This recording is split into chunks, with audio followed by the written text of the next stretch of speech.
mes parents, ma mère a eu 12 enfants, qui a été milieu bourgeois, catholique, typique, mais pas du tout intégriste, très, très ouvert. Mon papa était médecin, il a été sénateur à la Libération, et ma maman a eu 12 enfants.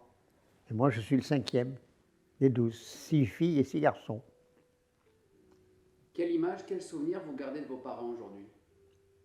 Toujours vis-à-vis de mon père une certaine crainte révérentielle, et vis-à-vis de ma maman, beaucoup d'affection. Mais il y a eu toujours, mon père était très autoritaire, il était quand même, il avait un caractère très fort, et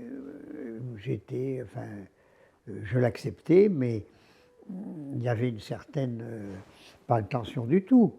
Enfin, j'en avais un peu peur, une crainte révérentielle. Oui, oui. Est-ce que c'était commun à l'époque d'avoir autant d'enfants? Dans ces milieux-là de l'époque, dans ces milieux catholiques traditionnels, à l'époque, oui. Enfin, du moins dans mon entourage, puisque j'ai eu une de mes tantes qui était épousée à Monsieur Jules Guérin, elle a eu 8 enfants. Les familles nombreuses, à ce moment-là, n'étaient pas rares. Est-ce que vous parveniez à vous entendre avec tous vos frères et sœurs? Je me suis entendu avec tous mes frères et sœurs, mais surtout, je vivais un peu, non pas distant, mais à ma manière. J'étais très lié avec mon frère François Xavier, qui a été tué en Algérie. Je m'entends très très bien avec lui. Même pratiquement, je faisais ce qu'il me disait de faire. Mais excellente entente. Mon frère aîné, par la suite, oui, ça s'est arrangé, mais au début, on ne s'entendait pas. Et puis il y avait les autres, Emmanuel, Luc, Vincent, qui étaient plus jeunes, et François Xavier, que j'aimais beaucoup, qui est mort en Algérie. Et lui, il est parti en Algérie parce que moi, je n'y ai pas été parce que j'étais marié et j'avais un enfant. Et à un moment donné, je ne sais pas pourquoi, mais j'ai été rayé des cadres de l'armée, je ne sais pas pourquoi. Parce que je crois qu'à ce moment-là, j'étais très souvent malade. À cette époque-là, il y avait, oui, souvent, et mon père faisait chaque fois des certificats, chaque fois que j'étais convoqué pour le conseil de révision, mon fils ne peut pas se présenter, il est malade.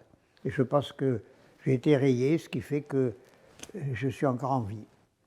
Et mon frère François Xavier est parti, lui, n'était pas marié, il a été tué en Algérie, au service de la France. Avec 12 frères et sœurs, Oui. à quoi ressemblait le quotidien en famille? Mais c'était une famille très structurée, très ordonnée, très catholique. La messe tous les dimanches, l'éducation, nous les garçons chez les jésuites, les filles au cours Saint-André, qui était une école pour les demoiselles de bonne famille, catholique. Cours Saint-André, rue Poitevin. Je ne sais pas si vous connaissez où actuellement il y a des services administratifs. Non, et là j'ai été d'ailleurs au début, j'ai fait mes premières années, ça s'appelait des classes rue Poitevin, c'était l'autre côté. L'immeuble est divisé en deux parties, un premier sur la rue de Poitevin, assez important, l'immeuble bourgeois, puis un jardin, puis derrière un autre bâtiment où il y avait la maternelle. Et là, c'est là où j'ai commencé à écrire, à jouer avec les garçons. Je m'en souviens très bien. Je m'en souviens très bien. Et mon père écrivait, ce gros garçon, à l'époque, ne sait dire il n'ouvre la bouche que pour dire non ou pour manger. C'est comme ça. Voilà. À quoi ressemblait la maison familiale? La maison familiale, c'est une maison typique bourgeoise, grande maison, avec un côté où se trouvait le personnel, la cuisine, les bobs, s'il y avait du personnel relativement nombreux. De l'autre côté, les bureaux professionnels de mon père, au rez-de-chaussée, sur la rue Castillon. Puis, à l'étage, les pièces de réception, salon, salle à manger, boudoir. À l'étage, l'époque, la chambre de mes parents, et les chambres des filles. Et les garçons, nous étions dans l'autre corps de bâtiment, de l'autre côté de la cour. Donc vous aviez une chambre pour Ah ben, nous étions là, moi j'étais avec, pour les 4 garçons, les 5, les 6, fait un tour de rôle. Vraisemblablement, nous avons été élevés dans des conditions, il n'y avait pas de chauffage dans la chambre, on se lavait à l'eau froide, dans une grande salle de bain, non, ce qui fait que malgré tout, nous avons, grâce à cette méthode un peu spartiate, une excellente santé, parce que nous avons été habitués à nous défendre, à nous assimiler également à l'entourage. C'était très bon, c'est ce que me disait une de mes sœurs. Et le soir, mais parfois, surtout pendant la guerre, le soir, on avait faim. Ben oui. Et ma maman, ben, elle avait 12 enfants, c'est drôle, mais ils avaient du personnel. Il y avait la cuisinière, vous avez les bonnes enfants, vous avez d'autres personnes, grande Jeanne, petite Jeanne, il faut les appeler, etc., qui s'occupaient de nous. Si vous voulez, ma maman n'a pas eu l'occasion, puisque il y a un enfant qui naît, mais 14 mois après, il y en a un autre qui arrive. Alors, l'amour maternel, c'est exact, on s'est toujours bien occupé de moi, mais ce que vous voulez. Et de ce côté-là, je me suis défendu de ma manière. Il paraît que je prenais tous ceux qui portaient et qui traînaient tous les jours, je les prenais, même ceux des autres. C'est une sorte de défense, mais j'étais très heureux. Hein. Il n'y a jamais eu de difficulté, vraiment. Bien que la guerre a été difficile. Et ça, c'est autre chose. Justement, vous aviez beaucoup de jouets, enfants? Ah oui, il y en avait beaucoup. Puis j'avais un parrain qui était très gentil, oncle Pierre, qui était chanoine aumônier du Mirail. Il y avait tous les ans, au premier de l'an, la distribution des jouets, et il y avait beaucoup de jouets. Des mécanos, je m'en souviens, mais je crois qu'il y en a un petit éléphant mécanique qui marchait, dont je me souviens. Stéphane Huel en a acheté un, je crois qu'il est par là. Je ne sais pas s'il y a un petit éléphant par là, ou à côté. Non, c'est pas celui-là. Non, non, de ce côté-là, j'ai eu une enfance très heureuse. Très heureuse. Et puis le personnel, Élise, petite Jeanne, qui était notre cuisinière et qui était presque une seconde maman pour moi. C'était normal. Je faisais des petits plats quand j'arrivais en retard. Je fais toujours mon plat à la cuisine, une grande cuisine. Vous êtes jamais venu rue Castillon. Mais c'est un grand immeuble dans le centre de Bordeaux, avec en bas les pièces de réception, derrière, en 2 corps de bâtiment, un côté sur la rue Castillon, l'autre côté dedans sur la cour, et sur un habitant, mais derrière, avec des fenêtres, enfin, sans fenêtres. Et le personnel était là, les 6 garçons, nous faisions à tour de rôle dans cette partie de l'immeuble, avec une salle d'eau, où il y avait de l'eau froide, et puis quand il n'y avait pas d'eau chaude, il n'y avait pas d'eau chaude. Et puis l'autre côté, où il y avait mes parents et les filles. Les 6 filles, 6 sœurs. Voilà. Je reviens Oui. très rapidement aux jouets. Justement, comment se passait Noël? Vous avez souvenir? À Noël, très bien. Nous allions tous les Noël était remarquable. Noël, c'était vraiment, nous allions à la messe de minuit. Et le lendemain matin, il y avait la distribution des jouets. Jamais après la messe. Et également le jour du premier de l'an, mon père recevait beaucoup d'autres membres de sa famille. Il y avait une grande pièce dans laquelle il y avait énormément de jouets, de jeux de tout et tous, et qu'il distribuait au fur et à mesure. Chacun avait sa part, comme dit l'Aposite, chacun a sa part et tous l'ont tout entier. Comme dit Victor Hugo dans sa poème « La mère, maman d'une mère, la mère, l'amour que nous l'oublie, pain paternel, enfin, pain toujours servi à la table, etc. » Chacun a sa part et tous l'ont tout entier.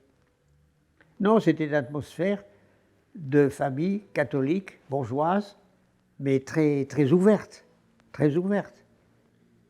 Il y avait la promenade de morue, tous les vendredis, la promenade de morue. Qu'est-ce qu'il y avait? Non, non, nous mangions normalement. Maintenant, il faut distinguer la période avant la guerre ou pendant la guerre. Pendant la guerre, c'était difficile. À 11 ans, 12 ans, le soir, on se couchait, il y avait uniquement 300 grammes de pain par jour, pas de lait, pas de viande, pas de beurre. C'est une période qui a duré 3 ans, pendant l'occupation. Là, c'était une période pas agréable du tout. Après, ben, c'est la vie de tous les jours. Dans les familles nombreuses, on s'éduque mutuellement, on se corrige mutuellement. Oui, mais c'était bien, quoi. On était heureux. Ah ben, la guerre, je me souviens des patrouilles allemandes qui passaient tous les soirs, ou italiennes ou allemandes qui passaient toute la rue Castillon. On entendait les bruits des bottes qui passaient. Et puis la privation, de ne pas pouvoir manger à sa faim. Avoir faim, c'est la période la plus désagréable. L'absence de liberté, mais ça, autre chose. Très, très légèrement, très, manière très générale. Les hivers les plus durs, ça a été les hivers 1941, 1942, 1943. Il faisait vraiment froid. Le thermomètre disait à certaines périodes, je crois, il était descendu jusqu'à au moins 15 ou moins 20. C'était très, très froid. On ne se chauffait pas. On avait des engelures aux mains parce qu'il n'y avait pas de graisse, il n'y avait pas de gras, pas de beurre, pas de lait, pas de viande. Oui, mais ça a durci en même temps. Mais la guerre, on savait ce que c'est que la guerre. Quand j'avais 11 ans, ben, je me souviens, on partait à la déclaration de guerre, on allait à la gare pour accompagner les soldats qui partaient en train sur le front. Puis après, il y avait l'arrivée des Allemands. Et le premier Allemand que j'ai vu, mon père avait une villa à Andernos, Andernos-les-Bains, pas loin de Bordeaux, une maison qu'il avait achetée parce que c'était pas loin de Bordeaux. Et quand il travaillait à Bordeaux, sa femme et les enfants étaient à Andernos. Mais je l'ai vu, c'était un Allemand qui était